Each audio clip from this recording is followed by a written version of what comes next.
സ്റ്റഡിയിലേക്ക് സ്വാഗതം. നമുക്കിന്ന് കുറച്ച് CA നോക്കാം. മാതൃഭൂമിയിലെ കറണ്ട് അഫയേഴ്സ് ആണ്, വീക്ക്ലി കറണ്ട് അഫയേഴ്സ്. ISROയുടെ പുതിയ ചെയർമാനാണ് വി നാരായണൻ. ആരായിരുന്നു? ISROയുടെ പുതിയ ചെയർമാൻ വി നാരായണൻ.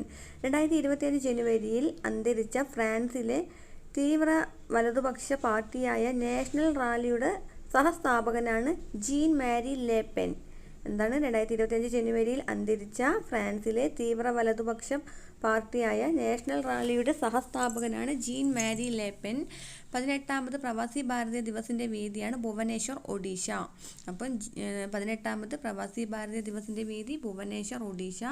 63ാമത് സംസ്ഥാന സ്കൂൾ കലോത്സവ ജേതാക്കൾ തൃശ്ശൂർ. 63ാമത് സംസ്ഥാന സ്കൂൾ കലോത്സവ ജേതാക്കൾ തൃശ്ശൂർ. പഞ്ചായത്ത് സേ പാർലമെന്റ് 2.0 പദ്ധതി ഏത് ഗോത്ര നേതാവിൻ്റെ 150ാം ജന്മവാർഷികത്തോടനുബന്ധിച്ചാണ് ഉദ്ഘാടനം ചെയ്യപ്പെട്ടത്?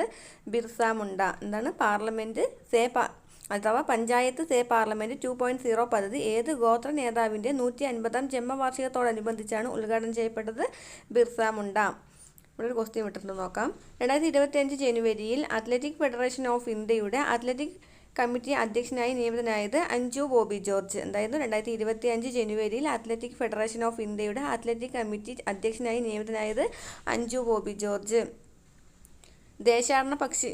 അടുത്തത് 2025 ജനുവരിയിൽ ബ്രിക്സിൽ പുതുതായി പൂർണ്ണാംഗത്വം നേടിയ രാജ്യമാണ് ഇന്തോനേഷ്യ. 2025 ജനുവരിയിൽ ബ്രിക്സിൽ പുതുതായി പൂർണ്ണാംഗത്വം നേടിയ രാജ്യമാണ് ഇന്തോനേഷ്യ. ദേശാടന പക്ഷികളുടെ വരവ് ആഘോഷമാക്കി ജനുവരിയിൽ 4 വർഷത്തിനു ശേഷം ഫ്ലൈയിംഗോ ഫെസ്റ്റിവൽ സംഘടിപ്പിച്ച സംസ്ഥാനമാണ് ആന്ധ്രാപ്രദേശ്. എന്താണ്? ദേശാടന പക്ഷികളുടെ വരവ് ആഘോഷമാക്കി ജനുവരിയിൽ 4 വർഷത്തിനു ശേഷം ഫ്ലൈയിംഗോ ഫെസ്റ്റിവൽ സംഘടിപ്പിച്ച സംസ്ഥാനമാണ് ആന്ധ്രാപ്രദേശ്. ലെബനൻ്റെ പുതിയ പ്രസിഡന്റാണ് ജോസഫ് ഔൺ.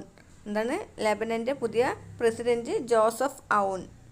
ക്രൊയേഷ്യയുടെ പ്രസിഡന്റായി വീണ്ടും തിരഞ്ഞെടുക്കപ്പെട്ടത് സോറൻ മിലാനോവിക്. എന്താണ്? സോറൻ മിലാനോവിക് ആണ് ക്രൊയേഷ്യയുടെ പുതിയ പ്രസിഡന്റായി തിരഞ്ഞെടുക്കപ്പെട്ടത്. സോറൻ മിലാനോവിക്.